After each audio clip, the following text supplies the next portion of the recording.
Sometimes the very place where you lose everything becomes the only place where you can find yourself again. In the suffocating heat of a Bakersfield summer, where abandoned strip malls stretch like graveyards along Highway 99, Sarah Martinez made a choice that would either save her family or destroy them completely. The Walmart had been empty for 3 years, its parking lot cracked and sprouting weeds, but to a mother fleeing with her 8-year-old son and $67 to her name, it looked like salvation. Sarah wasn't just any desperate woman. She was a former forensic accountant who once tracked dirty money through labyrinthine corporate structures, until the day she discovered her own firm was washing cash for people who made problems disappear permanently. Now, living illegally in the store's shadowy depths with shopping carts as walls and battery-powered lanterns as stars, Sarah thought her biggest worry was keeping Tommy fed and hidden from security patrols. She never imagined that Max, the scrappy terrier mix Tommy had rescued from the pound, would start digging obsessively near the old customer service counter, his paws scratching frantically at concrete that sounded hollow. What lies buried beneath their makeshift home? And why does Sarah's blood run cold when she realizes someone has been watching their every move? Before we jump back in, tell us where you're tuning in from, and if this story touches you, make sure you're subscribed because tomorrow I've saved something extra special for you. The sound of Max's claws against concrete had become the soundtrack to their 3rd week in the abandoned Walmart, a rhythmic scraping that echoed through the cavernous space like a metronome counting down to something Sarah couldn't name. She crouched beside the terrier, her knees protesting against the cold floor as she ran her fingers over the area he'd been attacking with single-minded determination. "Max, come on, buddy," she whispered, trying to coax him away from the customer service counter for the 10th time that morning. The dog's brown eyes fixed on hers with an intensity that made her stomach clench. Animals knew things. Sarah had learned that the hard way. Behind her, Tommy's voice drifted from their makeshift bedroom in what used to be the pharmacy section. He was reading aloud from a library book about dragons, one of the 6 books they'd managed to grab before fleeing Phoenix in the middle of the night. The sound of her son's voice, still carrying traces of childhood innocence despite everything they'd been through, was both a comfort and a knife twist of guilt. Sarah stood, brushing dust from her jeans. The same jeans she'd been wearing for 4 days because their clean clothes were running dangerously low, and laundromats required quarters they couldn't spare. She'd calculated their remaining resources down to the penny, $43.16, plus the emergency 20 she kept hidden in Tommy's shoe. Enough for maybe another week of gas station sandwiches and convenience store milk. The irony wasn't lost on her. 3 years ago she'd been Sarah Martinez, CPA, pulling down 6 figures while dissecting financial crimes for Morrison and Associates. She'd had a corner office, a BMW lease, and a retirement account that would have set Tommy up for college. Now she was Sarah Martinez, squatter, rationing peanut butter crackers, and praying the security company that occasionally swept the building would continue their pattern of perfunctory drive-bys. A beam of afternoon sunlight slanted through the high windows, illuminating the dust motes that danced constantly in the stagnant air. The store's skeleton crew of emergency lighting cast everything in a perpetual twilight, broken only by the camping lanterns she'd positioned around their living space. Shopping carts arranged in careful configurations created the illusion of rooms. A bedroom here, a study area there, even a kitchen of sorts where she kept their hot plate and the mini fridge that ran off the generator she'd bought with their last real money. "Mom?" Tommy appeared around the corner of their cart wall, Max immediately abandoning his dig site to trot over to the boy. "I'm hungry." Sarah's chest tightened. Tommy was always hungry these days. 8-year-olds needed more than crackers and canned ravioli, but those were luxuries compared to what they'd left behind. At least here, in their concrete sanctuary, she didn't have to worry about footsteps on the porch at 2 a.m.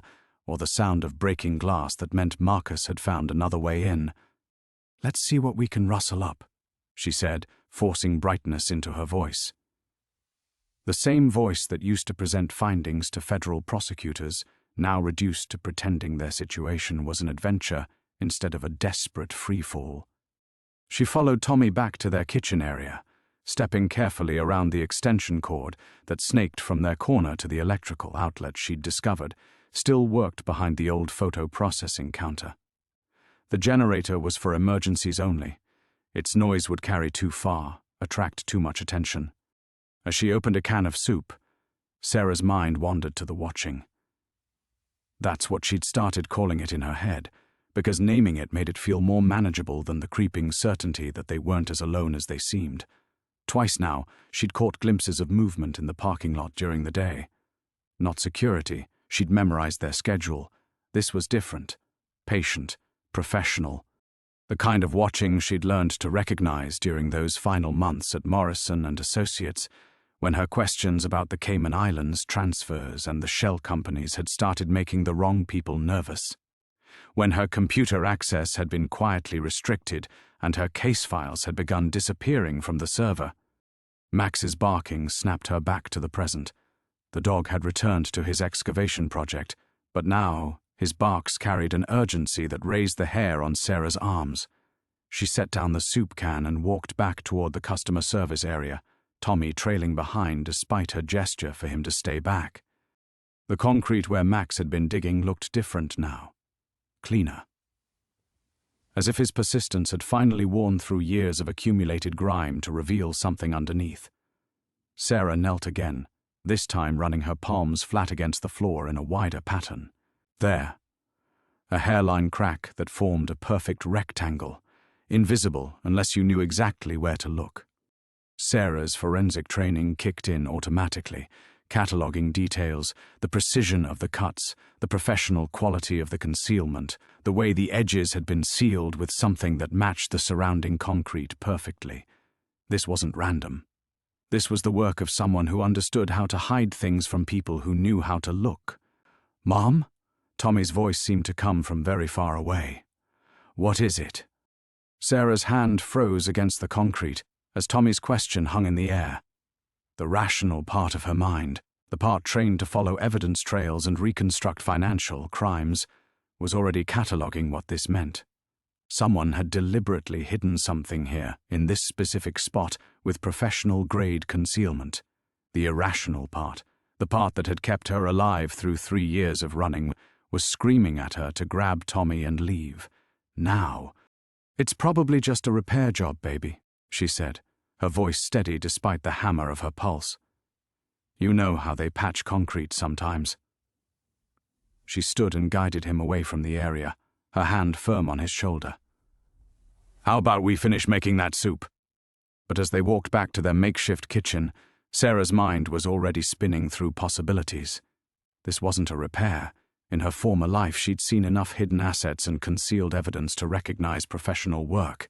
Someone had cut this floor deliberately, precisely, and hidden their work so well that only Max's relentless digging had revealed it. The timing felt like a cosmic joke. Here she was, $43 to her name, living illegally in an abandoned store, and she'd possibly stumbled onto someone else's buried secrets. The universe's sense of humor had always been cruel. She heated the soup on their hot plate, watching Tommy arrange his dragon figurines on a makeshift table they'd built from a shopping cart turned on its side.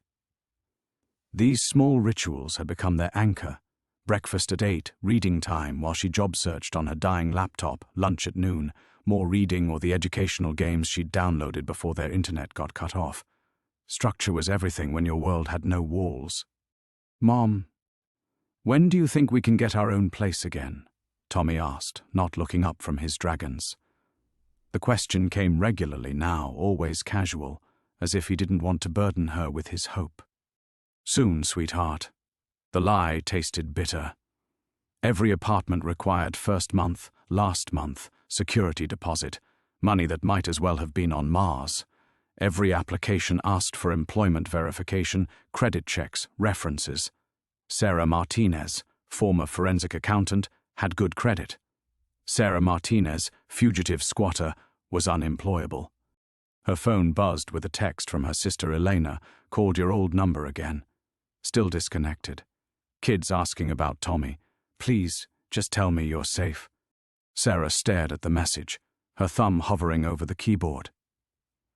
Elena lived in Sacramento with her husband and 2 kids. in a house with actual bedrooms and a backyard where Tommy could play. But Elena was also the first place Marcus would look, and Sarah wouldn't put her sister's family at risk. Not after what he'd done to their neighbor Mrs. Chen for interfering.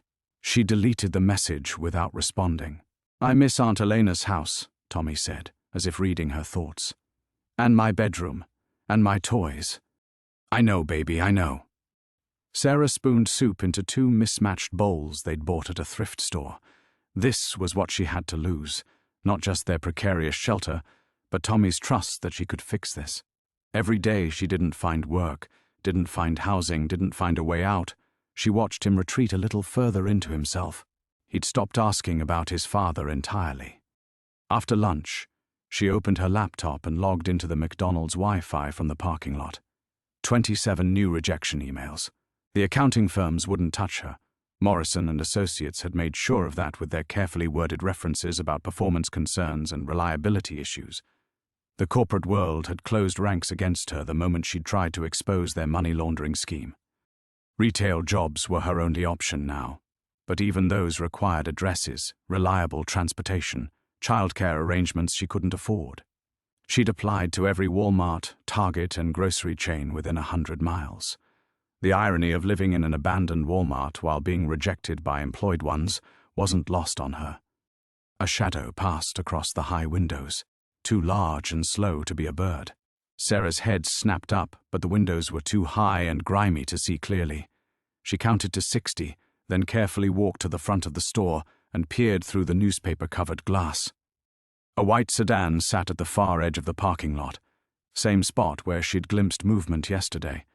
Too far to see the occupants, but close enough to watch the building. Professional surveillance maintained distance. Sarah's mouth went dry. Either Marcus had finally tracked them down, or someone else had taken an interest in the abandoned Walmart. Neither option ended well for her and Tommy. She retreated to their living area, where Max had resumed his digging with renewed intensity. The sound of his claws against concrete seemed louder now, more urgent, as if he knew they were running out of time. Whatever lay beneath that perfect rectangle might be their salvation, or their doom. But with $43 left and nowhere else to run, Sarah was beginning to understand that those might be the same thing.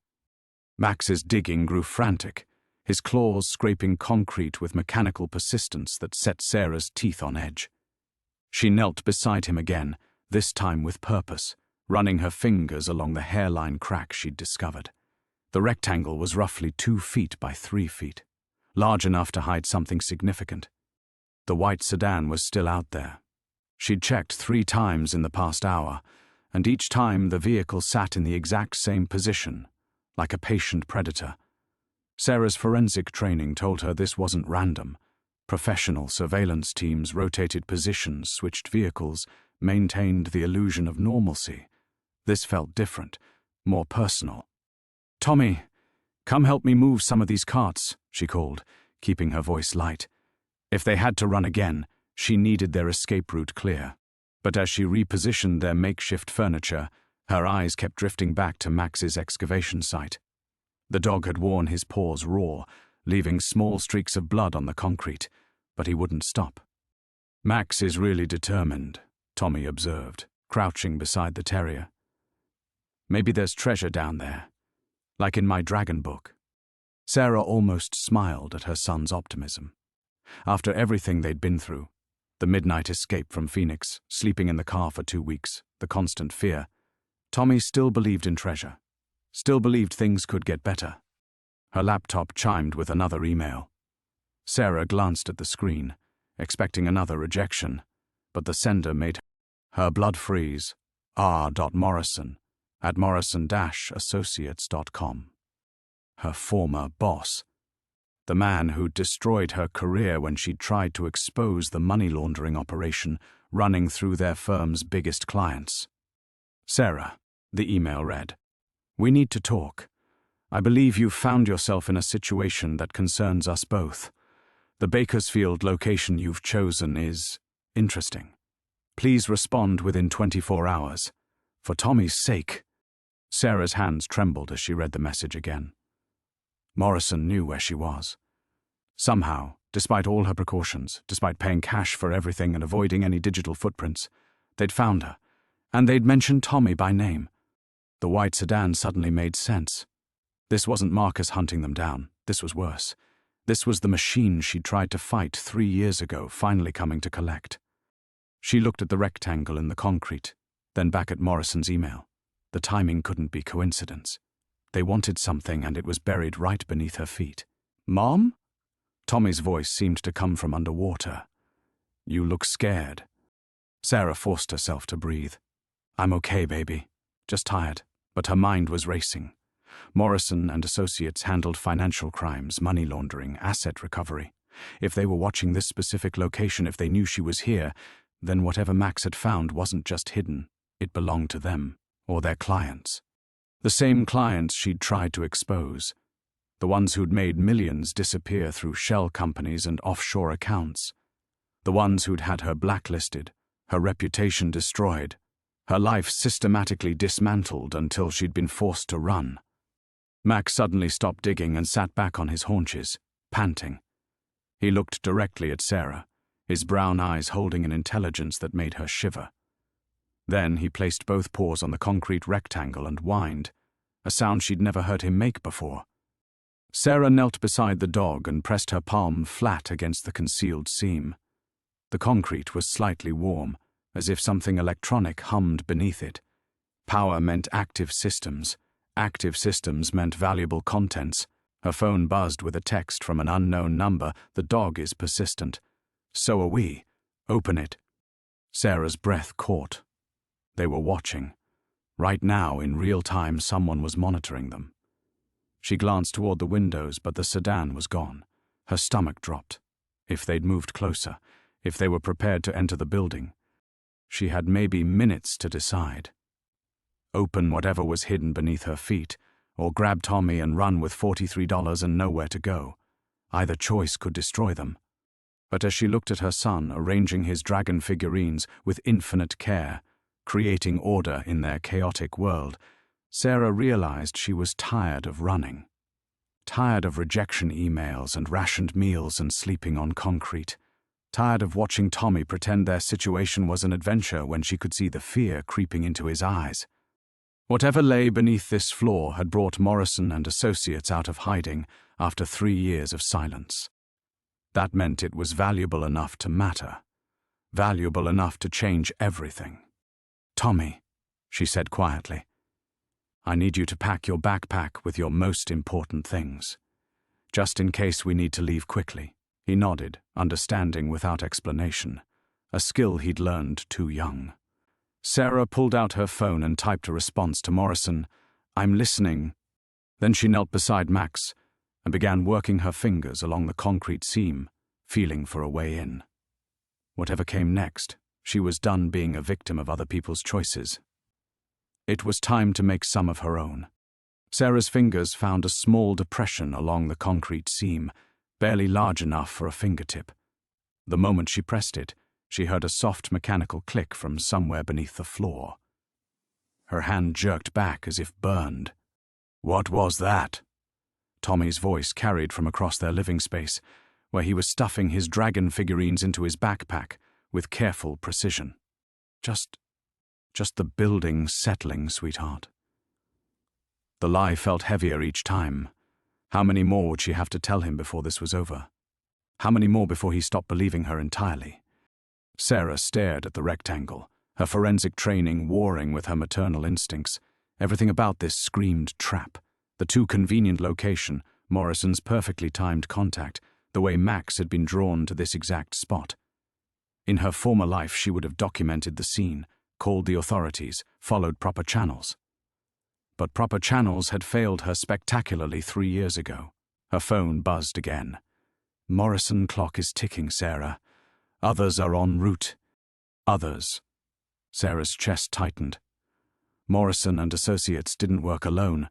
They had connections throughout law enforcement, federal agencies, private security firms, the kind of connections that made people disappear when they became inconvenient. She thought about the shelter in Phoenix, how the social worker had looked at her with such pity. "Mrs. Martinez, We understand your situation, but we have protocols. Without proper documentation, without verified income. The woman's voice had been kind but inflexible. The same kindness Sarah heard in every rejection, every closed door, every explanation of why she and Tommy didn't qualify for help. The system wasn't designed for people like her, people who'd tried to do the right thing and been crushed for it. But this wasn't the system.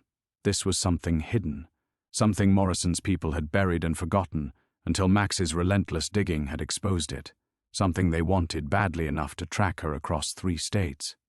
Sarah pressed the depression again, harder this time. Another click, followed by a soft hydraulic hiss. The concrete rectangle shifted slightly, rising perhaps an inch above the surrounding floor. LED lights flickered to life along the edges, revealing precision-cut seams that wouldn't have looked out of place in a bank vault. "Mom?" Tommy appeared beside her, backpack slung over his shoulders, Max padding along at his heels. The dog seemed calmer now, satisfied that his mission was finally being understood. "Stay back, baby." Sarah's voice carried an authority she hadn't felt in months.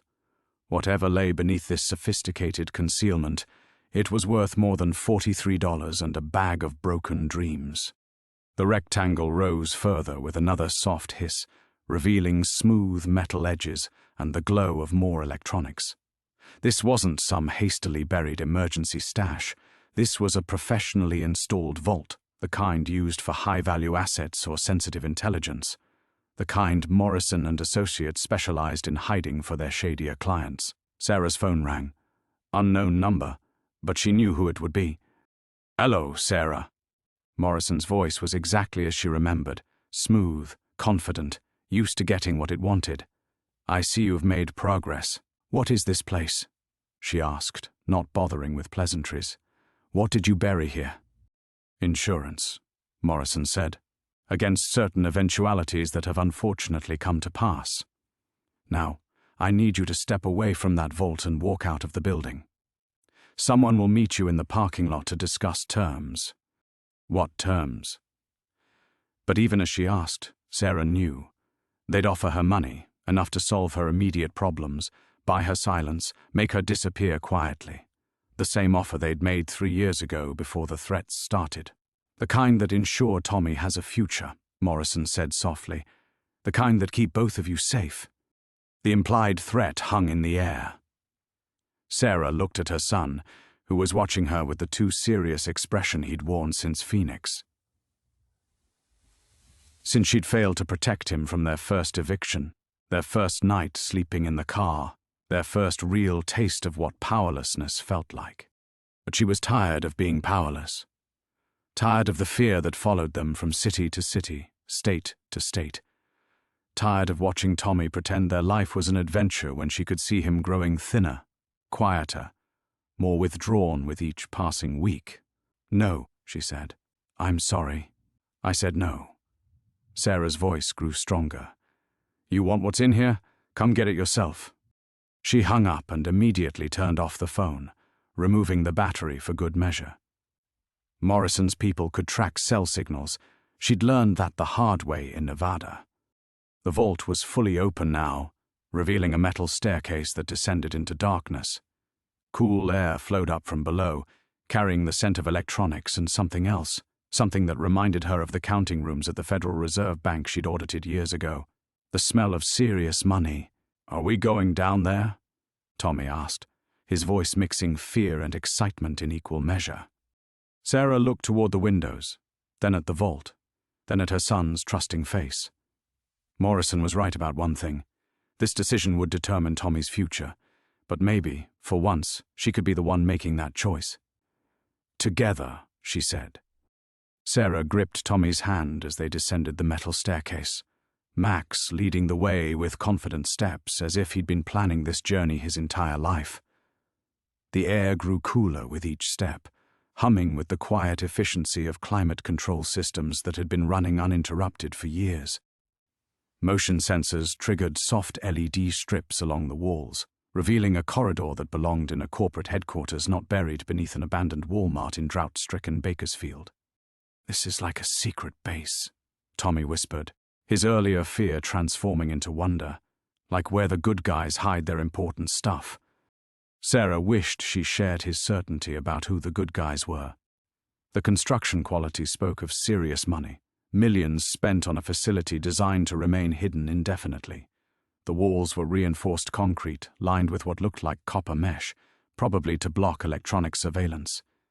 This wasn't just a hiding place, it was a fortress. The corridor opened into a circular chamber lined with servers, their blinking lights casting geometric shadows across polished steel surfaces. In the center sat a single desk with 3 monitors, all displaying scrolling data streams Sarah recognized from her forensic accounting days. Financial transactions, cryptocurrency exchanges, offshore banking records, the digital breadcrumbs of money being systematically laundered through hundreds of shell companies. But it was the wall of safety deposit boxes that made her breath catch. Hundreds of them, each marked with alphanumeric codes, stretching from floor to ceiling. This wasn't just evidence of Morrison's operation. This was the operation's nerve center. "How long has this been here?" she murmured, moving to one of the monitors. The timestamp showed continuous activity through yesterday. Whatever she'd stumbled into was very much alive.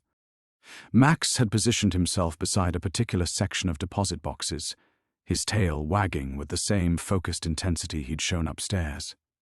Sarah approached cautiously, noting that these boxes were larger than the others, designed for something more substantial than documents. Box 500 millions. Her fingers trembled as she traced the number. 500 million. The amount was too specific, too significant to be coincidence. In her former life, she'd tracked exactly that sum through Morrison's books, money that had vanished into overseas accounts just days before she'd tried to expose the firm, money that had funded her professional destruction when she'd threatened to go public. "Mom, there's something else," Tommy called from across the chamber. He stood before a bank of monitors displaying security feeds, not just of the Walmart above, but of every approach road, the surrounding businesses, even the interior of the building where they'd been living. "They've been watching us this whole time." Sarah's stomach lurched as she saw herself on the screens, captured in dozens of moments over the past weeks, heating soup on their hot plate, reading to Tommy in their makeshift bedroom, searching for jobs on her laptop. Their entire refuge had been an illusion, their every move monitored and recorded. But why? Why watch instead of simply evicting them or calling authorities? Unless they needed someone to find this place, she said aloud, the pieces clicking together with horrible clarity. Someone with forensic accounting skills, someone they could control. Morrison hadn't tracked her to Bakersfield. He'd guided her here, manipulating their desperate circumstances until she had nowhere else to go but the one building in town that housed his buried insurance policy. Even Max's behavior made sense now. The dog had been responding to electromagnetic fields, ultrasonic signals, some technological lure designed to eventually draw attention to the vault. She was never meant to be a refugee here. She was meant to be an employee. Tommy appeared at her side, his face pale in the monitor light. "Are we in trouble again?" Before Sarah could answer, the screens shifted to show new movement. Black SUVs were pulling into the parking lot, at least 6 vehicles forming a perimeter around the building. Men in tactical gear emerged, moving with military precision toward every exit. "Yes," she whispered.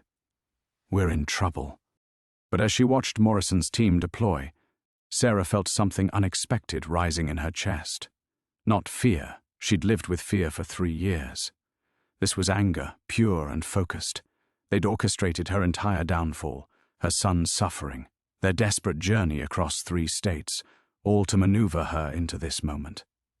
Tommy's hunger, their nights sleeping in the car, his quiet questions about when they'd have a home again, all of it calculated collateral damage in Morrison's long-term strategy.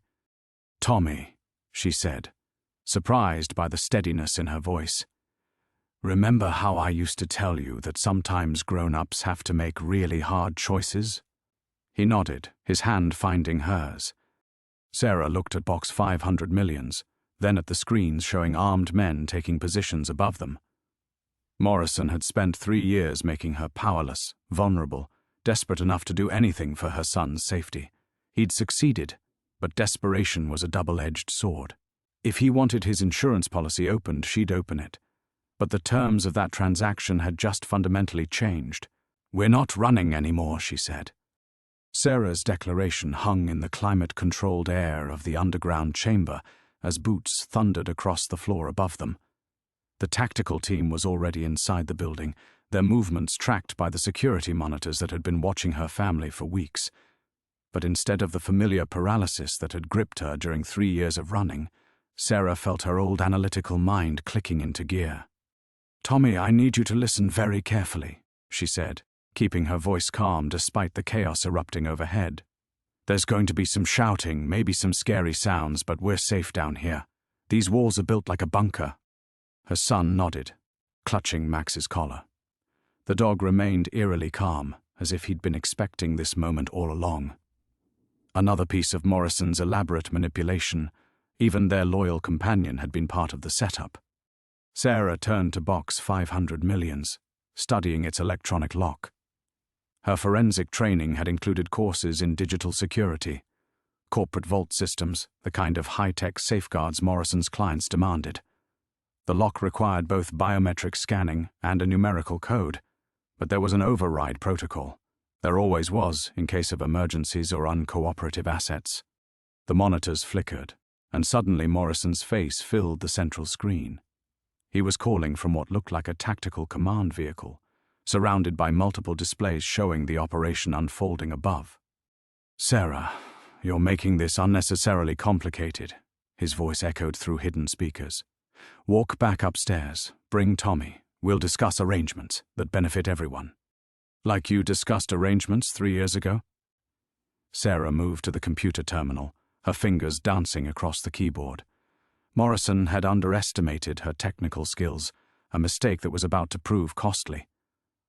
"When you offered me money to forget what I'd discovered, then destroyed my career when I refused? That was business. This is personal. I'm offering you a chance to provide for your son's future by becoming your blackmailed asset." Sarah pulled up the facility's security protocols, recognizing the architecture from her banking audits.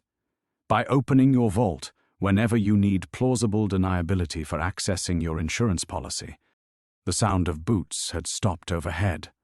Morrison's team was likely securing the exits, setting up containment.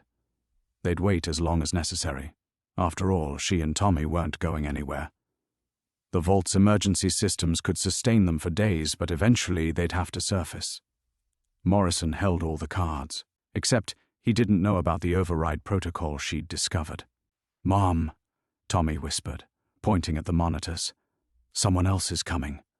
Sarah looked up to see additional vehicles arriving in the parking lot, but these weren't black SUVs. They were FBI units, unmarked sedans, even what looked like media vans.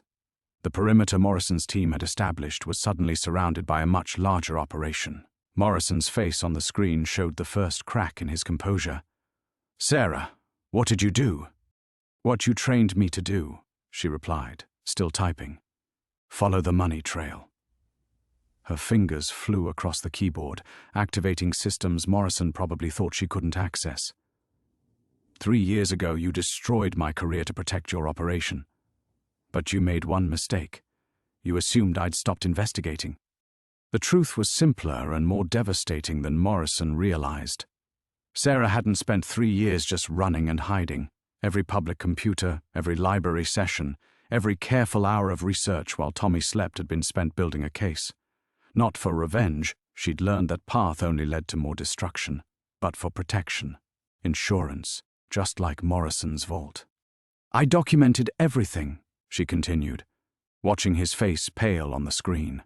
"Every transaction, every shell company, every offshore account. The FBI has had it all for 6 months, but they needed proof of active operations. Evidence that the network was still functioning." Box 500 Millions clicked open with a soft hydraulic hiss. Inside weren't just cryptocurrency wallets or cash bundles. There were hard drives containing client lists, transaction records, blackmail material on dozens of politicians and business leaders. Morrison's insurance policy was comprehensive, and completely incriminating. "You used me to find your vault," Sarah said, carefully removing one of the drives. "But I used your surveillance to document federal crimes being committed in real time. Every moment you've been watching me, you've been creating evidence of ongoing criminal conspiracy." Tommy moved closer, his eyes wide as he saw the contents of the box. "Is this the treasure Max was looking for?" "In a way," Sarah said, then looked directly into the camera she knew was recording everything. "But the real treasure is making sure people like Morrison can't hurt families like ours anymore." The monitors showed FBI agents breaching the building above, Morrison's tactical team standing down as federal warrants were served. The 3-year game of cat and mouse was finally ending, but not the way anyone had planned. Sarah gathered the most crucial drives, then turned to her son. "Ready for one more adventure? Are we still going to be okay?" Tommy asked. Sarah looked at Morrison's stunned face on the screen, then at the federal agents taking control of the situation above. For the first time in 3 years, she smiled with genuine confidence. "We're going to be more than okay. We're going to be free." The triumph in Sarah's voice lasted exactly 37 seconds, long enough for the monitors to refresh and display a new tactical situation that made her blood freeze. "Not quite the ending you planned, is it?" Morrison's voice carried a different tone now, colder and infinitely more dangerous. The FBI vehicles on screen weren't moving to intercept his team. They were coordinating with them. Sarah's fingers flew across the keyboard, pulling up different camera angles. What she'd mistaken for a federal operation was something far more sophisticated. The agents wore legitimate gear, carried proper credentials, but their positioning told a different story. They weren't surrounding Morrison's people. They were protecting them. "You spent 6 months building a case," Morrison continued, his composure fully restored. "But who did you think you were building it for? The FBI has been our client for 8 years, Sarah. Half those cryptocurrency transactions you documented. They're funding black site operations your tax dollars aren't supposed to pay for." Tommy pressed closer to her side, sensing the shift in atmosphere. Max began to pace, agitated by something beyond the obvious tension. The dog's behavior reminded Sarah of how he'd acted before thunderstorms, as if sensing electrical disturbances in the air. "You're lying," Sarah said, but uncertainty crept into her voice. She'd been so careful, so methodical in building her evidence trail. Every contact verified, every source cross-referenced. But if Morrison had the resources to orchestrate her 3-year journey to this moment, did he also have the reach to compromise her investigation? "Agent Martinez contacted you through a library computer in Tucson," Morrison said, reading from what looked like a case file. "Very professional approach. Proper credentials, legitimate FBI email domain, even a secure drop site for your evidence packages. Brilliant work on your part. You handed us everything we needed to clean up our operation and eliminate the last person who could connect the old money trails to current activities." The screens around them began displaying new information. Not just the contents of Box 500 Millions, but a comprehensive overview of Morrison's network. Dozens of similar vaults in abandoned buildings across 6 states. Hundreds of shell companies and cryptocurrency wallets. Thousands of transactions flowing through an operation that dwarfed what Sarah had discovered 3 years ago. But it was the client list that made her hands shake. Defense contractors, intelligence agencies, pharmaceutical companies, tech giants. All the alphabet soup of government secrecy mixed with corporate power. This wasn't just money laundering. This was the financial backbone of activities that existed in the shadows between legal and illegal, between official and deniable. "The beautiful irony," Morrison continued, "is that you've done exactly what we needed. Tommy's treasure hunt led you to our most sensitive assets, and now you have authenticated them for our transition to a more secure system. Your forensic skills verified what we couldn't risk examining ourselves, whether 3 years of burial had compromised the data integrity." Sarah's mind raced through the implications. Every drive she'd removed, every file she'd accessed, every moment she'd spent in this chamber had been recorded and transmitted. Morrison's people now knew exactly which assets were still viable and which needed replacement. But Tommy was studying the monitors with the intense focus he usually reserved for video games. "Mum, the cameras keep switching between different buildings.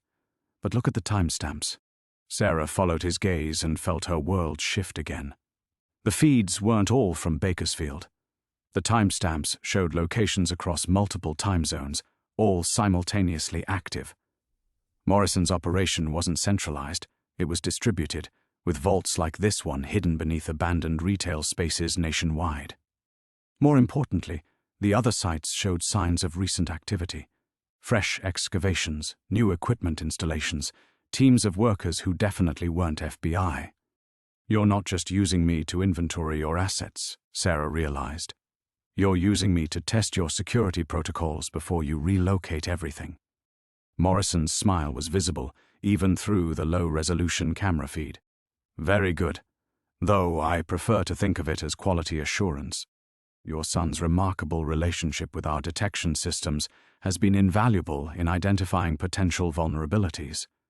The casual mention of Tommy made Sarah's protective instincts flare, but before she could respond, Max suddenly bolted toward a section of the chamber she hadn't fully explored, disappearing behind a bank of servers. "Max," Tommy called, but the dog didn't return. Instead, they heard scratching, the same obsessive digging that had led them to this discovery, but Max was scratching at metal, not concrete, and the sound echoed with a hollow resonance that suggested empty space beyond. "There's something else down here," Sarah whispered. Morrison's expression on the screen shifted to genuine surprise, then quickly to alarm. "Sarah, step away from that area immediately." For the first time since descending into the vault, Sarah heard real urgency in his voice. Not the calculated threats or manipulative offers, but actual concern, which meant whatever Max had found wasn't part of Morrison's carefully orchestrated plan. Tommy was already moving toward the sound, his 8-year-old curiosity overriding any adult concerns about unknown dangers. Max found another secret. Sarah had to choose: follow Morrison's warning and retreat from the unknown, or trust the instincts that had brought them this far. The dog who had led them to $500 million was now pointing toward something Morrison feared enough to break his composed facade. She followed her son toward the scratching sounds, stepping fully into the unknown for what felt like the 100th time in 3 years. But this time, she wasn't running from something. She was running toward it. The scratching sounds grew more frantic as Sarah rounded the server bank, Tommy close behind her. What she found made her question everything she thought she understood about their underground prison. Max wasn't digging at another vault door or hidden compartment. He was clawing desperately at what appeared to be an emergency hatch set flush into the metal flooring, his nails leaving scratches on the painted surface as he whined with an urgency that bordered on panic. "Mom, he's scared," Tommy whispered, kneeling beside the agitated dog. "He's never scared." Sarah examined the hatch more closely. Unlike the sophisticated electronic locks securing Morrison's vault, this one bore the simple mechanical wheel of a manual override system.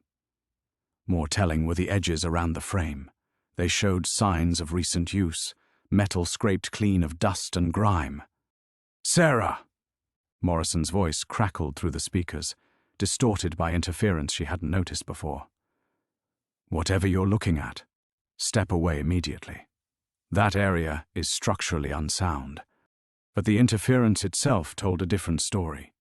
Electronic systems didn't randomly develop signal problems in a climate-controlled bunker unless something was actively jamming communications, and Max's behavior suggested electromagnetic disturbance, the same sensitivity that had led them to the vault in the first place. Tommy pressed his ear to the hatch.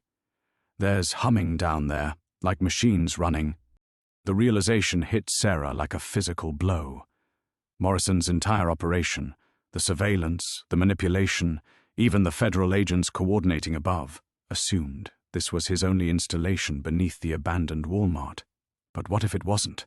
What if someone else had been using the store as cover, operating completely separate from Morrison's financial network?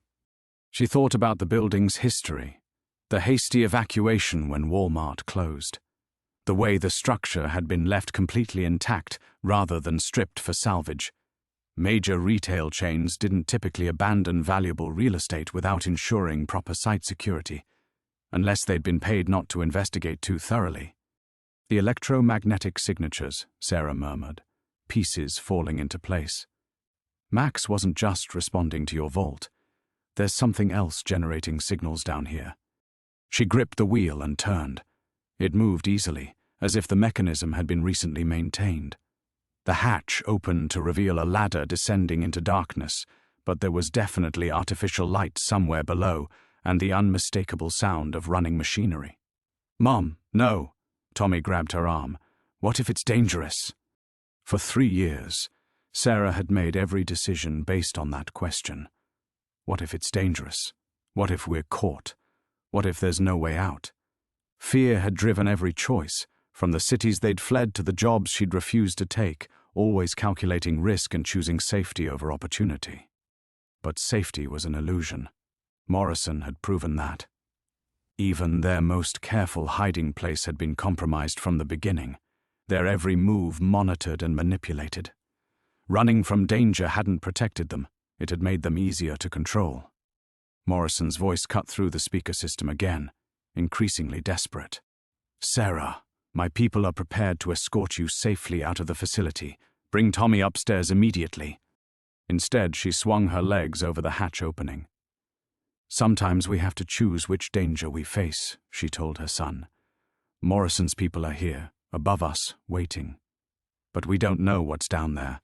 "The devil you don't know?" Tommy asked, remembering one of their road trip conversations about taking chances. Exactly. The ladder descent was shorter than expected, maybe 12 feet into what appeared to be a natural cave system that had been extensively modified with concrete reinforcement and electrical installations. But this wasn't another vault. It was an active facility, with server farms humming behind climate-controlled barriers and workstations that looked recently occupied. Tommy climbed down after her, Max following with obvious relief, as if this was where he'd been trying to lead them all along. The dog immediately trotted toward what looked like a communications center, complete with satellite uplinks and encryption hardware that made Morrison's setup look elementary. "This is NSA-level equipment," Sarah breathed, recognizing components from her banking security audits. "Someone's running intelligence operations from underneath an abandoned Walmart." A new voice spoke from behind them, calm and distinctly female. "Actually, someone's running counterintelligence operations. We've been waiting for Morrison to lead us to his distributed network." Sarah spun to find a woman in her 50s emerging from what looked like a concealed observation post, wearing casual clothes but carrying herself with unmistakable authority. Behind her came 2 men in tactical gear that was notably different from Morrison's team, newer, more sophisticated, with equipment Sarah didn't recognize. "Agent Elena Vasquez, NSA Counterintelligence," the woman said, showing credentials that looked genuinely federal. "And you've just helped us complete a 3-year operation to map one of the most sophisticated money laundering networks in American history." Tommy moved closer to Sarah, confusion evident on his young face. "Are these the good guys or the bad guys?" Agent Vasquez smiled grimly. "That depends entirely on what your mother chooses to do next." Sarah stared at Agent Vasquez's credentials, her mind reeling from 3 years of deception and manipulation. Every instinct screamed that this was another trap, another layer of Morrison's elaborate game. But Tommy's question hung in the air like a challenge to everything she thought she understood about their situation. "What I choose?" Sarah's voice carried the exhaustion of someone who'd been running too long. "I chose to protect my son. I chose to build a case against criminals. I chose to trust the FBI. Every choice led me deeper into someone else's plan." Agent Vasquez nodded toward the sophisticated equipment surrounding them. "Morrison's been under surveillance since before your first whistleblower report. We knew about his network, but we needed someone with your forensic skills to help us map the full scope of his operations." The words hit Sarah like a physical blow. "You've been watching me for 3 years. Watching my son grow up in cars and shelters and abandoned buildings." "We've been protecting you," one of the tactical officers said. Morrison's people would have eliminated you months ago if we hadn't been running interference. But Sarah was no longer listening to their justifications. She was thinking about Tommy's nightmares, about the constant fear in his eyes, about birthday parties he'd never attended and friends he'd never made because they could never stay anywhere long enough to build connections. 3 years of childhood stolen not just by Morrison's threats, but by federal agents who saw an 8-year-old boy as acceptable collateral damage in their operation. "Mom?" Tommy tugged at her sleeve. "Max is acting weird again." The dog was indeed behaving strangely, but not with his usual excitement about hidden electronics. He was backing away from Agent Vasquez and her team, hackles raised, emitting a low growl Sarah had never heard before. "He doesn't like them," Tommy whispered. Sarah's forensic training kicked in despite her emotional turmoil. Something about the setup felt wrong. The NSA equipment was impressive, but it was also perfectly arranged, as if positioned for maximum visual impact. The timing of their appearance was too convenient. And Agent Vasquez's credentials, while official-looking, bore security features Sarah recognized from her banking work, features that had been compromised in a major breach 18 months ago. "You're not NSA," Sarah said slowly, the realization crystallizing. "You're Morrison's insurance policy, another layer of control in case his primary operation was discovered." Agent Vasquez's professional mask slipped for just a moment, but it was enough. "Sarah, you're exhausted and paranoid. You need to trust—" "No." The word came out with 3 years of accumulated fury. "I need to stop trusting anyone who claims to know what's best for my family." She grabbed Tommy's hand and backed toward the ladder, but the tactical officers moved to block their path. Not aggressively, but with the practiced positioning of people accustomed to controlling situations through implied threat. "I'm afraid we can't allow you to leave just yet," Agent Vasquez said, her tone shifting to something harder. "There are still operational security concerns that need to be addressed." Above them, Morrison's voice crackled through speakers that apparently reached even into this deeper facility.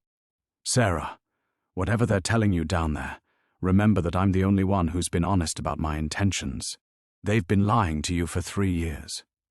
The truth of that statement was devastating. Morrison, for all his manipulation and threats, had never pretended to be anything other than what he was.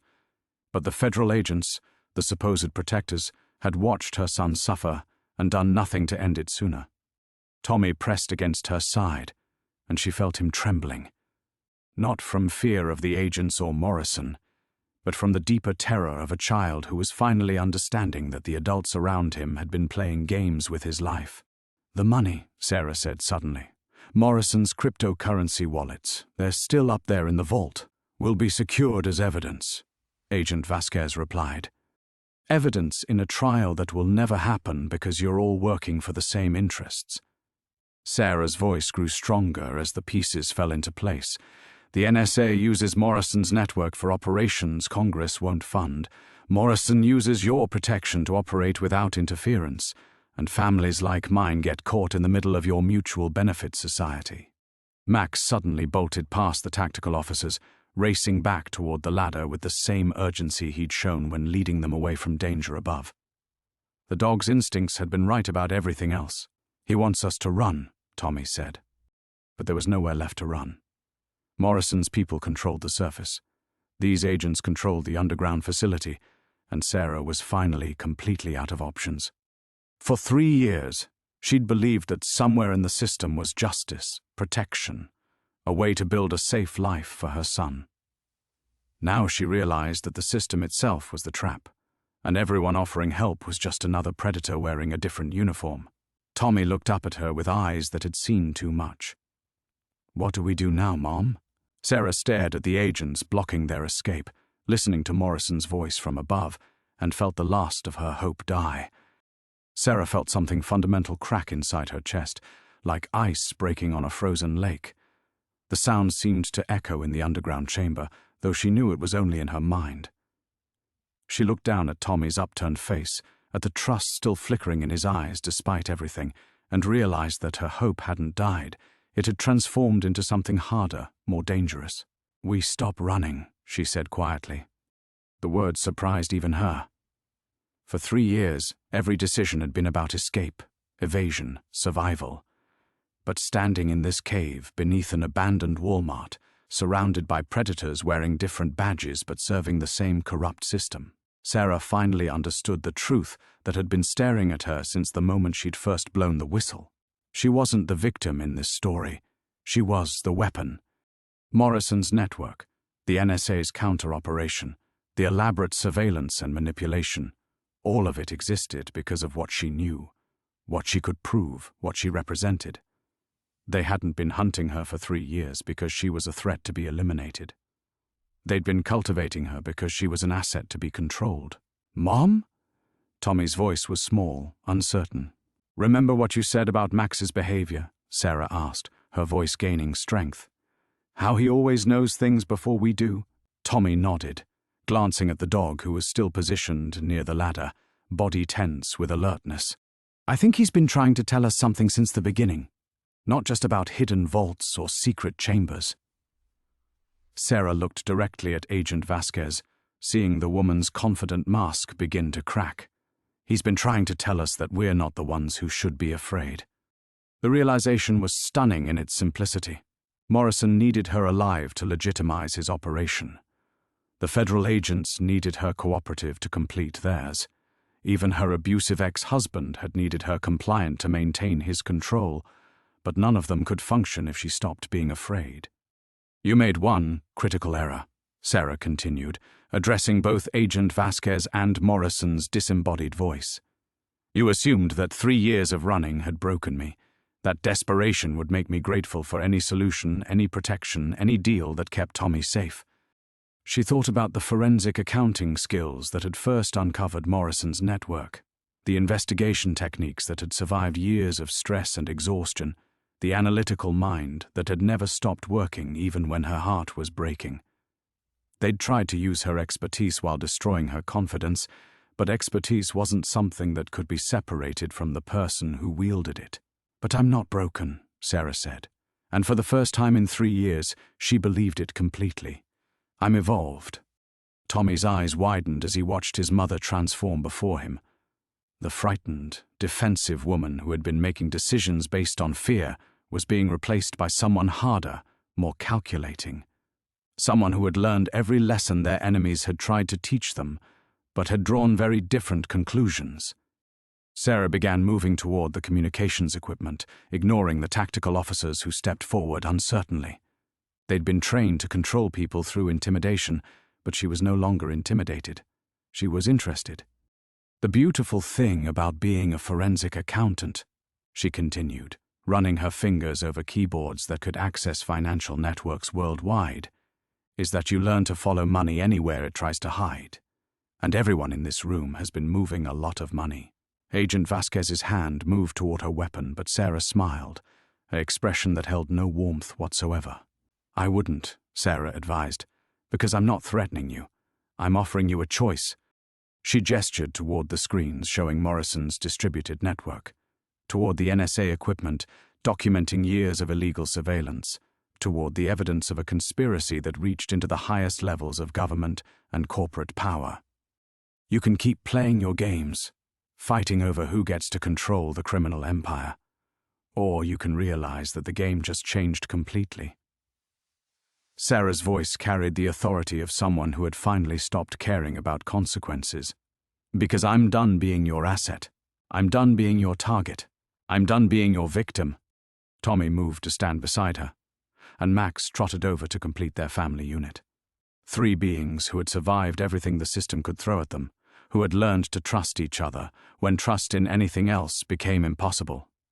"We're walking out of here," Sarah announced, "all 3 of us. And then we're going to have a very public conversation about what we found in these underground facilities."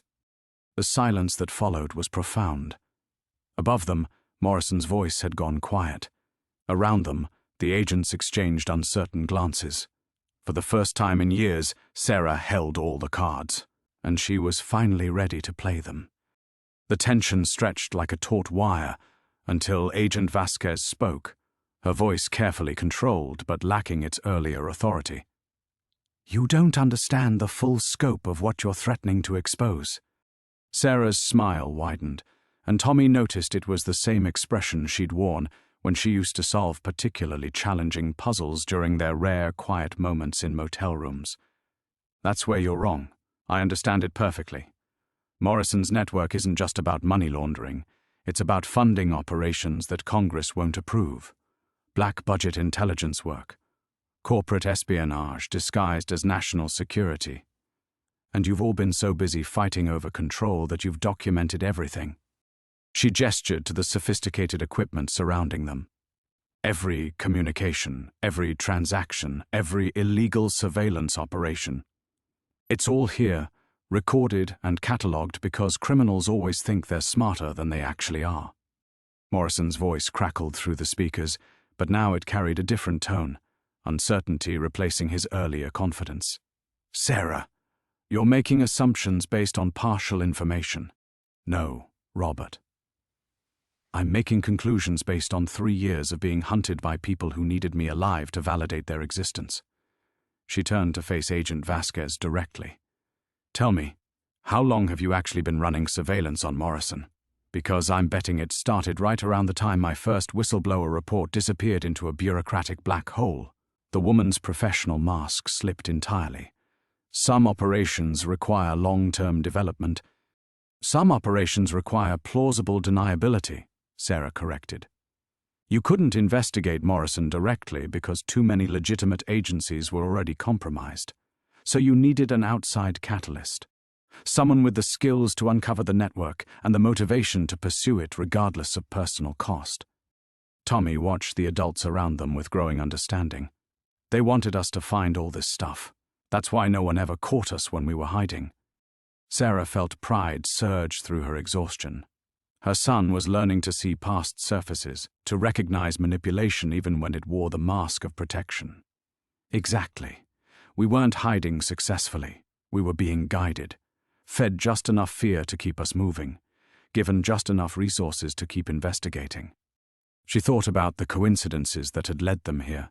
The abandoned Walmart being left completely intact, Max's inexplicable attraction to the building, even Tommy's excitement about their secret base. None of it had been accidental. The dog, Agent Vasquez said suddenly. We've been wondering about his behavior patterns. Max growled low in his throat, and Sarah realized the final piece of the puzzle. He's not reacting to electromagnetic fields. He's reacting to surveillance equipment. You've been tracking us through our own pet. The betrayal should have devastated her, but instead, Sarah felt a cold satisfaction. Every layer of deception revealed was another weapon she could turn against her manipulators. They'd taught her to be paranoid, suspicious, constantly analyzing threats. Now those skills were working against them. She moved to one of the communication terminals and began typing commands, her forensic accounting background making the financial tracking systems intuitive to navigate. Numbers flowed across screens. Transactions, accounts, the digital fingerprints of money moving through networks designed to be invisible. 3 years, she murmured, watching the data cascade. 3 years of expenses, safe houses, surveillance equipment, operational costs, agent salaries. Someone's been funding a massive intelligence operation entirely off the books, and the money trail leads through Morrison's cryptocurrency network. Tommy moved closer to watch his mother work, fascination replacing fear. This was the woman who used to make ledgers balance like magic tricks, who could spot fraudulent entries in thousands of pages of documentation. She was doing what she'd been born to do, but with the focused intensity of someone who no longer cared about professional courtesy or bureaucratic consequences. "You're not going to like what I'm finding," Sarah announced, her fingers flying over keyboards as she accessed deeper layers of the network. Because it's not just the NSA using Morrison's money laundering operation. It's Treasury, CIA, even local law enforcement agencies. The corruption isn't a conspiracy. It's become the foundation of how these institutions actually function. Agent Vasquez stepped forward, hand definitely on her weapon now. "You need to step away from that equipment." But Sarah was no longer the frightened woman who could be controlled through threats. She was someone who had learned to function despite constant danger, who had protected her child while being hunted by professionals, who had survived 3 years of psychological warfare with her analytical abilities intact. "No," she said simply. "I need to finish this." Above them, Morrison's voice had gone silent. Around them, the tactical officers waited for orders that weren't coming. And for the first time since she'd blown the whistle on the criminal network that had destroyed her career, Sarah Martinez was exactly where she belonged, in control of the evidence, surrounded by her enemies, and finally ready to burn down the entire corrupt system. The game had indeed changed, and she was no longer playing defense. The weight of absolute commitment settled over Sarah like armor. She could feel Tommy watching her, could sense Max's protective tension, could hear Agent Vasquez's breathing change as the woman realized her operational control was slipping away completely. "The beautiful thing about financial crimes," Sarah said, her voice carrying the deadly calm of someone who had finally stopped caring about consequences, "is that they leave digital scars. Every transaction, every transfer, every attempt to hide money creates a trail that someone with the right skills can follow." Her fingers moved across the keyboards with surgical precision, accessing layers of the network that even Morrison probably didn't know existed. 3 years of survival had taught her patience, but 3 years of running had also given her time to think, to analyze, to understand exactly how deep this corruption reached. "Mom," Tommy whispered, pride and worry mixing in his voice, "are you really going to expose all of them?" Sarah paused, looking down at her son. 8 years old, and he'd already learned more about institutional betrayal than most adults ever would. He deserved a world where children didn't have to choose between safety and justice, where mothers didn't have to sacrifice their integrity to protect their families. "Yes," she said simply, "all of them." Agent Vasquez raised her weapon, but her hand was trembling slightly. "Sarah, you're forcing us into a position where you'll have to show your true colors," Sarah interrupted, not looking up from the screens. "Good. I'm tired of pretending we're all on the same side." The data flowing across the monitors was staggering. Morrison's cryptocurrency operation wasn't just laundering money for criminal organizations, it was funding a shadow network of intelligence operations that bypassed congressional oversight entirely. Black sites, domestic surveillance programs, even targeted assassination contracts, all of it paid for with money that officially didn't exist, managed through systems that legally weren't supposed to function. $3 billion, Sarah announced, her voice cutting through the underground chamber like a blade. "That's how much has moved through this network in the past 5 years. Not the 500 million we found upstairs. That was pocket change, a operational fund. This is the real treasury of your shadow government." She thought about the apartment they'd lost, the jobs she'd been blacklisted from, the nights Tommy had gone to bed hungry because she couldn't risk staying in one place long enough to build stability. All of it while these people moved billions through systems she could have exposed years ago, if anyone had actually wanted justice instead of control.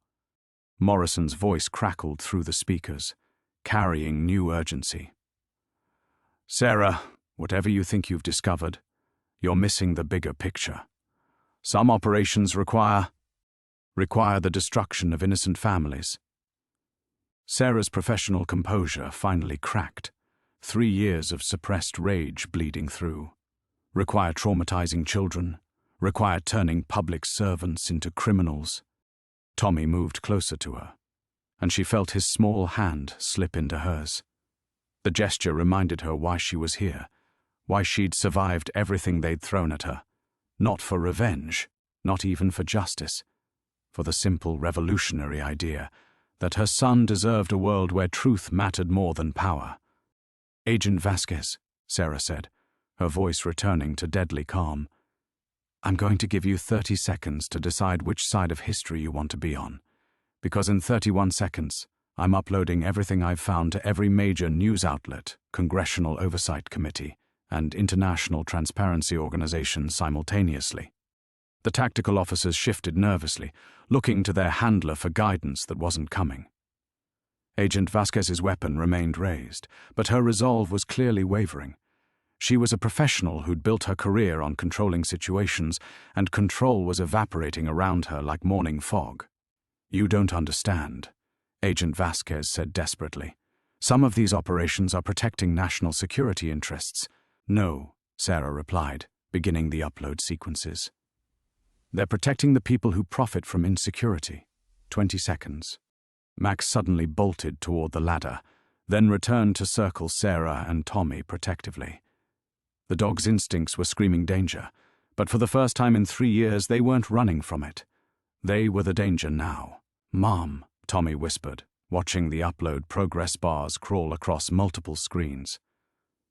"Are you scared?"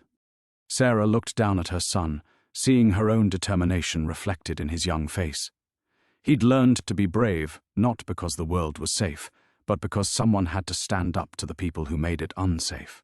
"No, baby," she said truthfully. "I'm not scared anymore." The progress bars hit 100% simultaneously.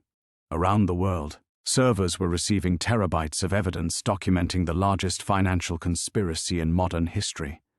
There was no calling it back, no negotiating it away, no burying it in bureaucratic procedures. The game wasn't just changed, it was over, and Sarah Martinez had won. The silence that followed lasted exactly 3 heartbeats. Then chaos erupted.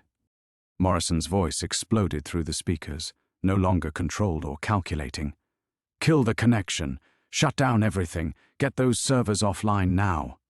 Agent Vasquez's weapon swung toward the computer terminals instead of Sarah, her training finally overriding confusion. "Stand down! Everyone stand down!" But her tactical officers were already moving, some toward the equipment, others positioning themselves between Sarah's family and the exits. Sarah felt the familiar surge of adrenaline that had kept her alive for 3 years. But this time, it was different. This time, she wasn't running from the storm. She was the storm.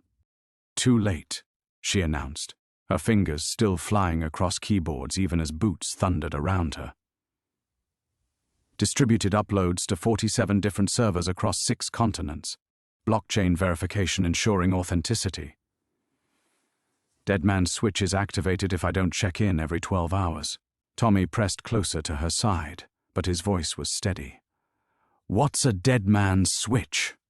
"Something your mother learned from very dangerous people," Sarah replied, amazed at her own calm. "If something happens to us, even more evidence gets released automatically." She'd spent 3 years being hunted by professionals, but they'd made a critical error.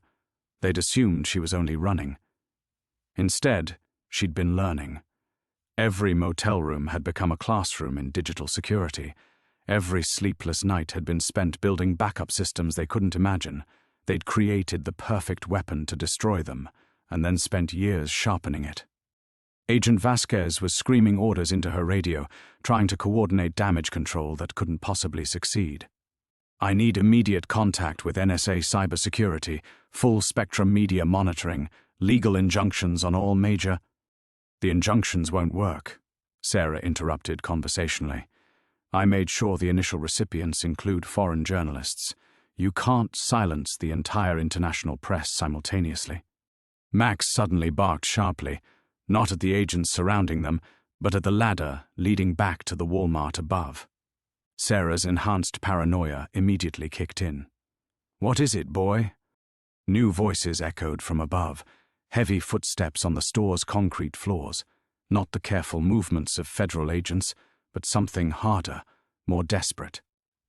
Sarah's blood chilled as she recognized the cadence of Morrison's private security contractors, the same ones who'd been hunting them across half the country. "Robert's backup plan," she whispered, understanding flooding through her. "He never intended to let any of us walk away from this." Agent Vasquez's radio crackled with reports of multiple vehicle arrivals, armed individuals surrounding the building.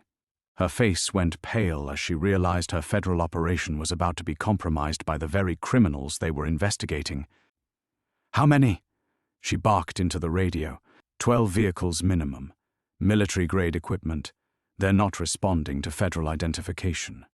Tommy's hand tightened in Sarah's, but when she looked down, she saw determination rather than fear in his young face. 3 years of running had taught him that survival sometimes required impossible courage. "Mom, are you going to fight them?" The question hung in the underground chamber like a challenge to everything Sarah had believed about herself. She'd spent years avoiding confrontation, choosing flight over fight, protecting Tommy by keeping him away from violence. But some battles couldn't be avoided. Some enemies followed you no matter how far you ran. Sarah looked around the chamber at the evidence of systemic corruption that had destroyed her career and shattered her family, at the federal agents who'd manipulated them into this moment for their own purposes, at the sophisticated equipment that represented billions of dollars stolen from taxpayers and used to undermine the very democracy it was supposed to protect. Then she looked at her son, who deserved to live in a world where truth mattered more than power. "Yes," she said simply, "I'm going to fight them." She turned back to the terminals, her forensic accounting skills now weaponized into something far more dangerous. If Morrison wanted to escalate beyond manipulation and surveillance into open warfare, she had one final card to play. "Tommy, stay close to Max." "Agent Vasquez, if you want to live through the next 10 minutes, I suggest you start thinking of me as an ally rather than an asset."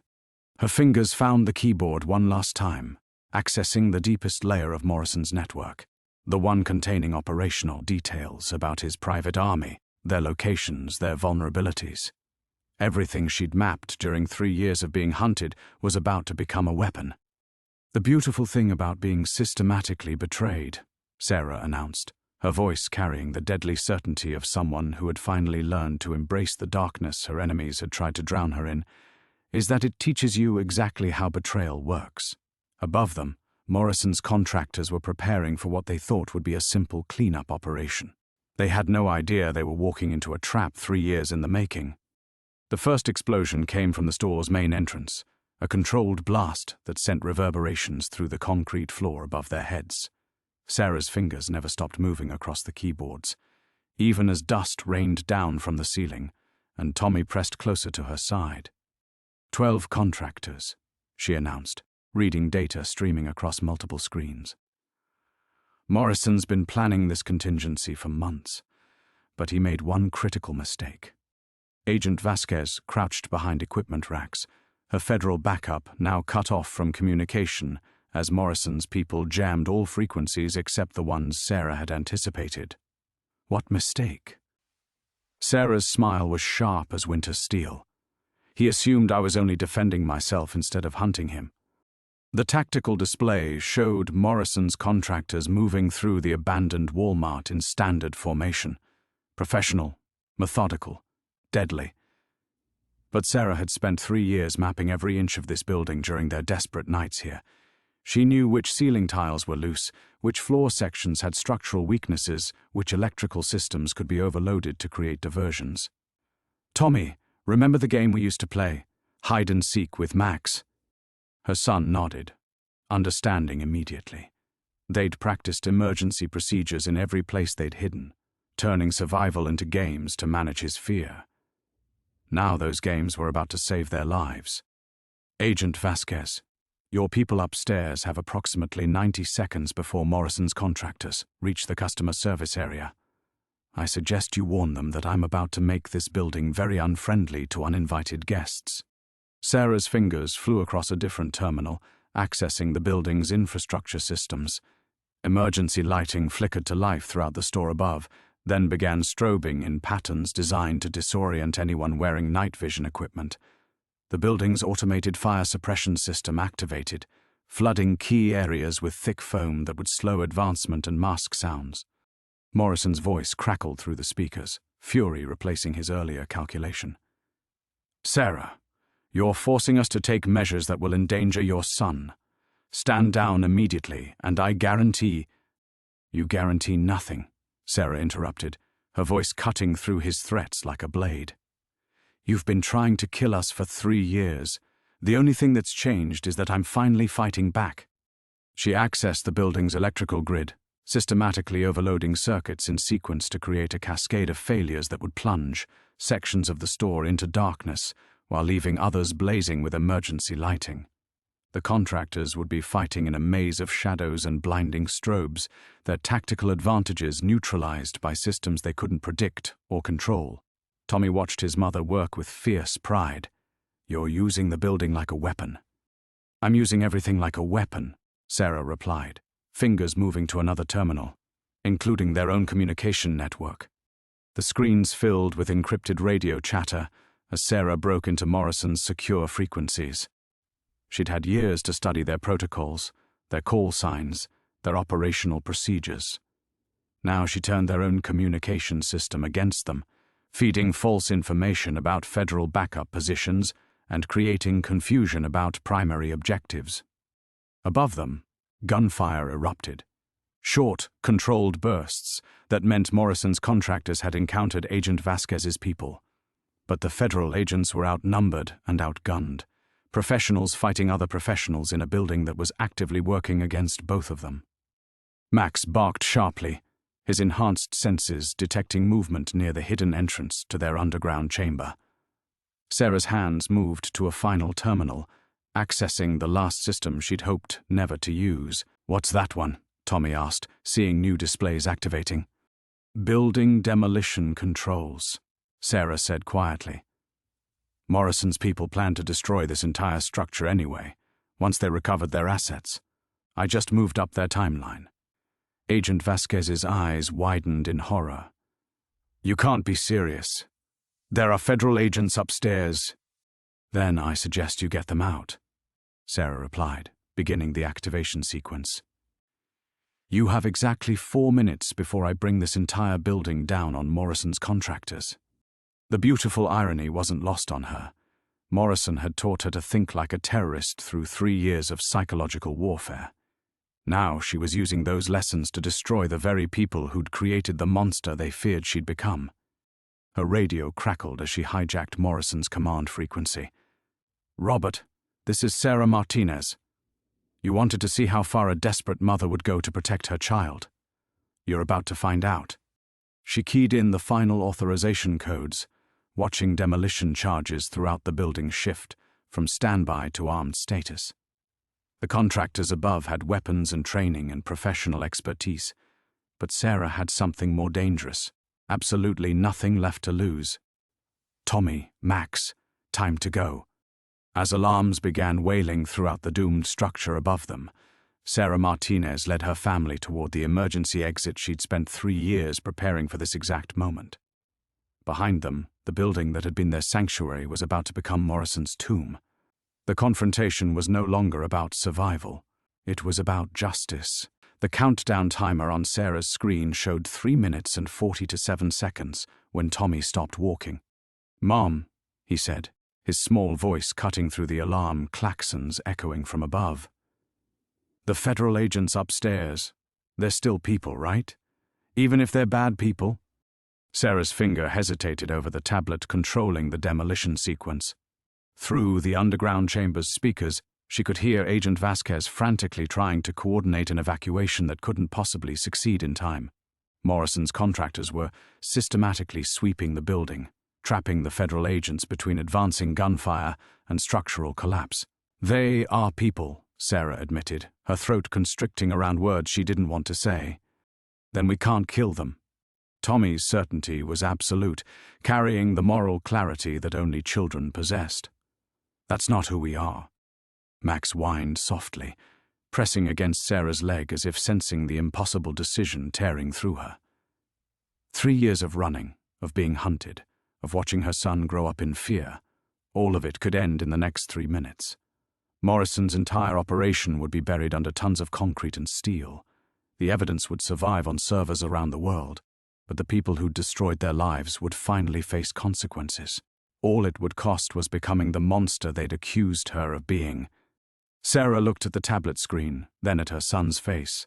Tommy had inherited her intelligence and her stubbornness, but somehow he'd also developed something she'd lost along the way, the belief that doing the right thing mattered more than winning.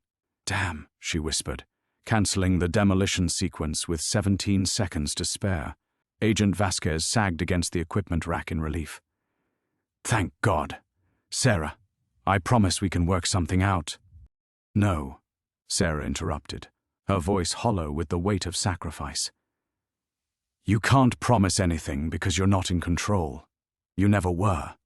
She turned back to the terminals, accessing Morrison's financial networks one final time. If she couldn't bury them literally, she could still destroy them systematically. Every cryptocurrency wallet, every hidden account, every carefully laundered dollar. She began transferring it all to legitimate charity organizations around the world. What are you doing? Agent Vasquez demanded. Taking away their power, Sarah replied, watching billions of dollars flow out of Morrison's control and into hospitals, schools, food banks, refugee assistance programs. Money is just information, and information wants to be free. The gunfire above intensified as Morrison's contractors realized their payday was evaporating in real time. Their voices on the intercepted radio frequencies shifted from professional calm to desperate fury. Without the financial incentive, half of them would abandon the operation rather than face federal murder charges. Tommy watched the charity transfer numbers climbing on screen after screen. You're giving it all away. Every penny. Sarah's voice carried a strange peace. We could have kept it, baby. We could have taken enough to disappear forever, to build a new life somewhere they'd never find us. But that money is poisoned with everything they did to get it. She thought about the house they'd never own now, the college fund that would never exist, the normal life that had just slipped away forever with her decision to spare the federal agents above. They'd still be running, still be hiding, still be looking over their shoulders for the rest of their lives. But Tommy would grow up knowing his mother had chosen principle over survival, justice over revenge. Besides, Sarah added, her fingers flying across the final transfer authorizations, the real treasure was never the money. The last of Morrison's accessible funds transferred to a children's cancer research foundation, leaving his accounts empty and his network powerless. Sarah felt a strange lightness, as if she'd been carrying an enormous weight for 3 years and had finally set it down. Above them, the gunfire was slowing as contractors began withdrawing without Morrison's financial backing. Agent Vasquez was coordinating with surviving federal personnel, trying to maintain some semblance of law enforcement control over a situation that had spiraled far beyond anyone's authority. The emergency exit leads to the old storm drainage system, Sarah told her, gathering the hard drives containing evidence copies. Follow it east for half a mile, and you'll come up behind the shopping center. Your backup should be able to reach you there. What about you? Sarah looked around the underground chamber one last time, at the sophisticated equipment that had housed the largest financial conspiracy in modern history, at the empty screens that had once displayed billions in stolen money, at the life she was walking away from to preserve her son's innocence. We disappear again, she said simply. But this time, we're not running from anything. We're running toward something better. Tommy took her hand as they headed toward their own emergency exit. Mom, are you sad about the money? Sarah squeezed his fingers, feeling the weight of sacrifice transform into something unexpected. Freedom. No, baby. I'm proud of us.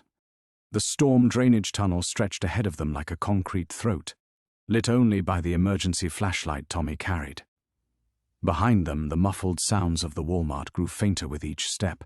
Distant shouts, the wail of approaching sirens, the mechanical hum of ventilation systems still cycling through their programmed disruption patterns. Sarah's modifications to the building's infrastructure would take hours to fully reset, giving them the head start they desperately needed. Max padded silently between them, his ears still alert but no longer rigid with alarm. The dog seemed to understand that immediate danger had passed, though his protective instincts remained sharp. 3 years of being their early warning system had made vigilance second nature. How long until we reach the exit? Tommy asked, his voice echoing strangely in the confined space.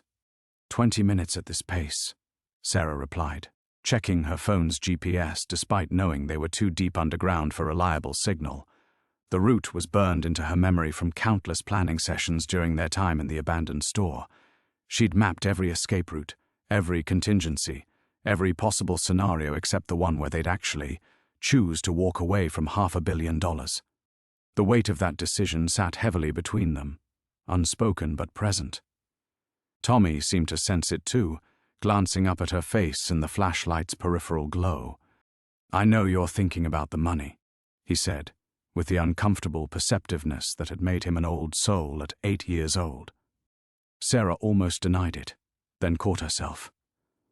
They'd spent 3 years building their relationship on absolute honesty, about their situation, their dangers, their choices. She wouldn't start lying now, especially not about something this fundamental. "I am thinking about it," she admitted.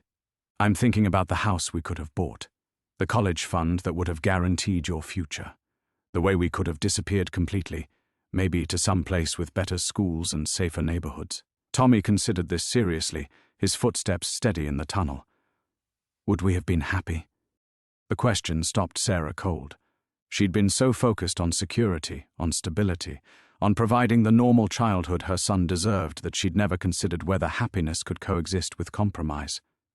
Would they have looked at each other across the breakfast table in their theoretical dream house and remembered how they'd obtained it? Would every good thing they built with that money carry the shadow of its origin? "I don't know," she said finally, "but I know we'll be happy with what we chose instead." They walked in comfortable silence for several minutes, the tunnel gradually angling upward toward street level. Sarah's mind wandered to practical considerations. They had perhaps $2,000 in cash, a stolen car that needed to be abandoned within the hour, and fake identities that might be compromised if Morrison's organization survived the night's carnage intact. But they also had something they'd never possessed before. The evidence was public, their story was told, and the people hunting them had lost their primary source of power. For the first time in 3 years, Sarah felt like they were moving toward something rather than running from it. "Mom?" Tommy's voice was smaller now, carrying a vulnerability he usually kept hidden. "Are you scared about what happens next?" Sarah stopped walking and knelt in the tunnel, bringing herself to her son's eye level. The flashlight beam caught the uncertainty in his face, the same fear she'd been carrying but trying not to show. "Terrified," she said honestly. "We're starting over again, but this time without a plan beyond getting out of California. We don't know where we'll sleep tomorrow night or how we'll eat next week. Everything we had is gone, and everything we thought we wanted we gave away." Tommy nodded solemnly. "But we're together." "We're together," she agreed. "And we're free. Really free. For the first time since this all started. No one's actively hunting us anymore.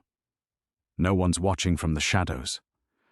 We can make choices based on what we want instead of what we're afraid of." She stood, and they resumed walking, the tunnel's end visible as a faint circle of orange streetlight ahead. Soon they'd emerge into a world that had fundamentally changed in the past few hours, where the largest financial conspiracy in modern history was unraveling across every news network, where federal agencies were scrambling to process evidence of systemic corruption, where the powerful people who'd seemed untouchable were finally facing consequences. "I'm proud of us too," Tommy said suddenly, echoing her words from the underground chamber. Sarah felt tears she hadn't expected, born not from sadness, but from profound relief.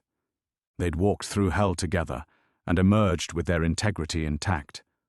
They'd faced the ultimate temptation and chosen principle over pragmatism. They'd proven that love really could triumph over fear, justice over survival, hope over hatred. Whatever came next, they'd face it as they'd faced everything else, together, honest, and free. The storm drain opened ahead of them like a doorway to the future. They emerged from the storm drain into a world transformed by dawn.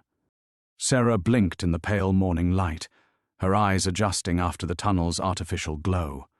The industrial area behind the shopping center looked exactly as it had 12 hours earlier. Chain-link fences, loading docks, dumpsters arranged in neat rows.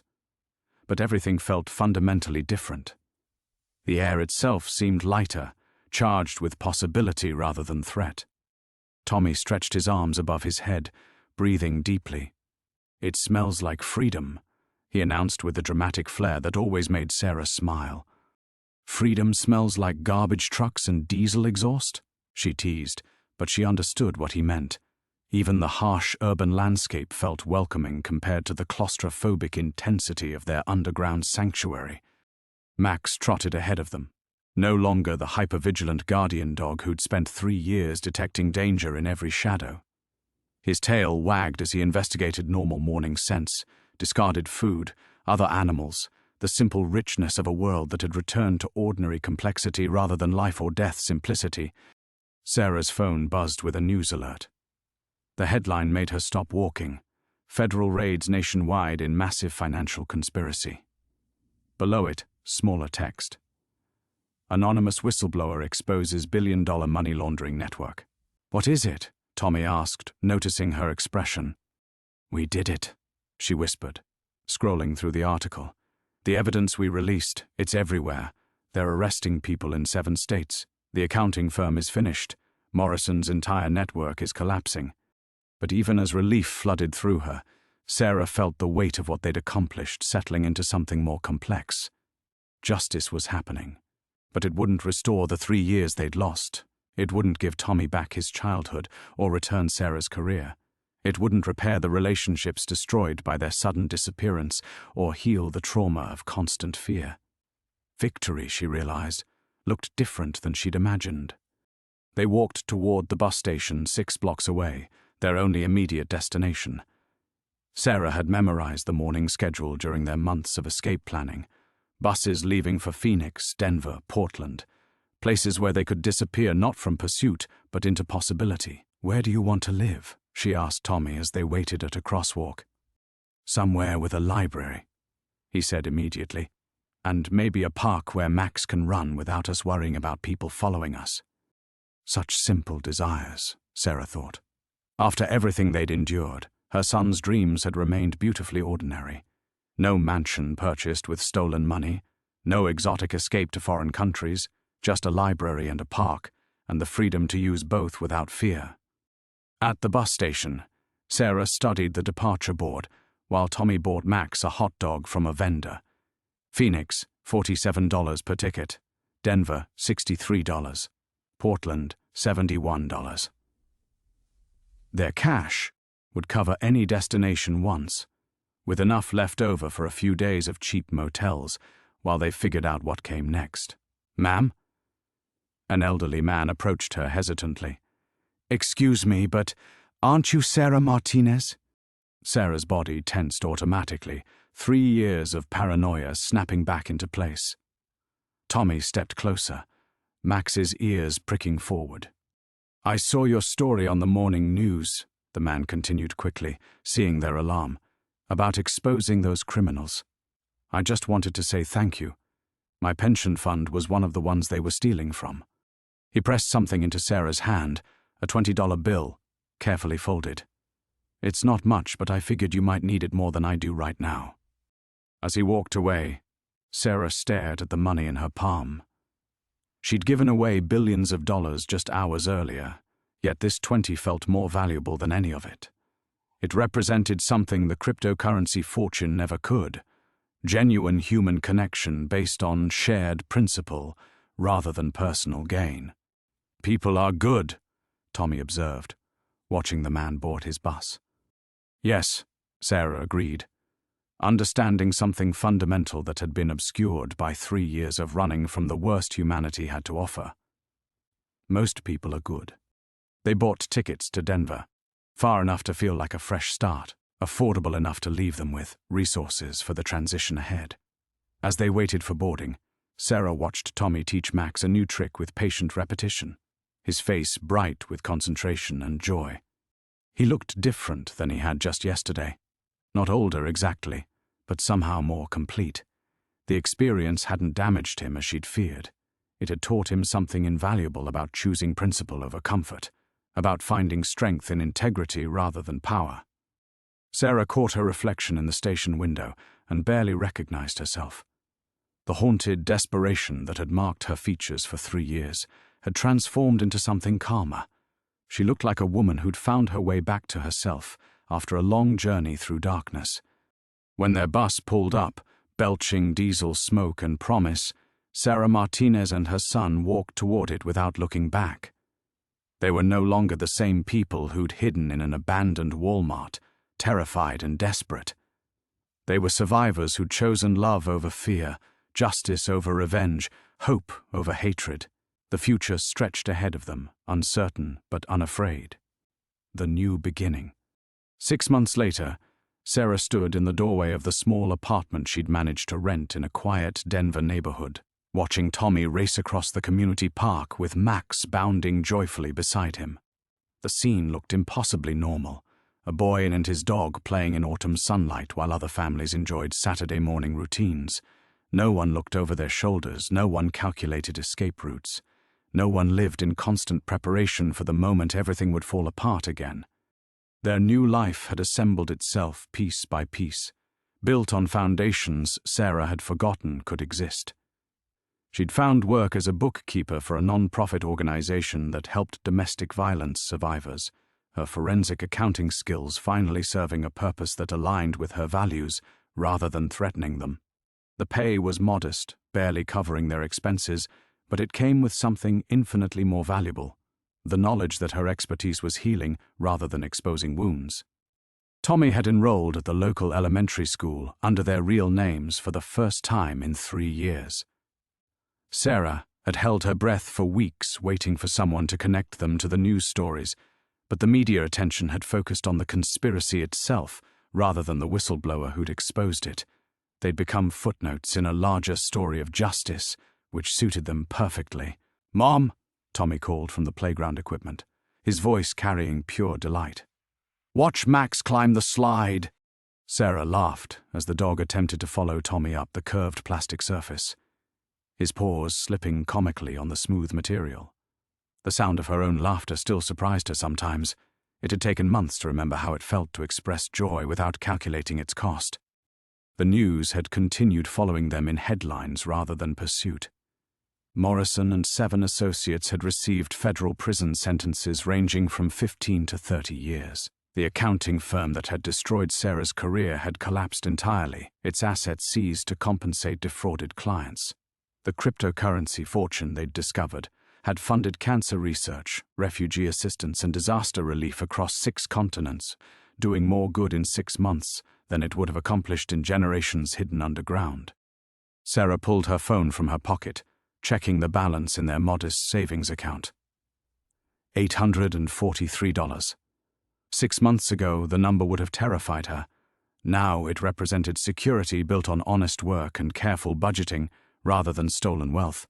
Every dollar had been earned through labor that helped rather than harmed, creating a foundation that could support them without compromising their souls. A text message appeared from Agent Vasquez. "Thought you'd want to know. Morrison's final appeal was denied this morning. It's truly over now." Sarah typed back, "Thank you for everything. We're well." She'd maintained limited contact with a federal agent who'd helped coordinate their testimony from a secure location. The conversations had gradually shifted from procedural necessity to something approaching friendship. 2 women who'd survived the same nightmare from different perspectives, bound by shared understanding of how justice actually felt when it finally arrived. Tommy came running over, Max panting happily at his heels. "There's going to be a fall festival next weekend," he announced breathlessly. "Can we volunteer for the book sale booth? Mrs. Rodriguez said they need people who are good with organizing."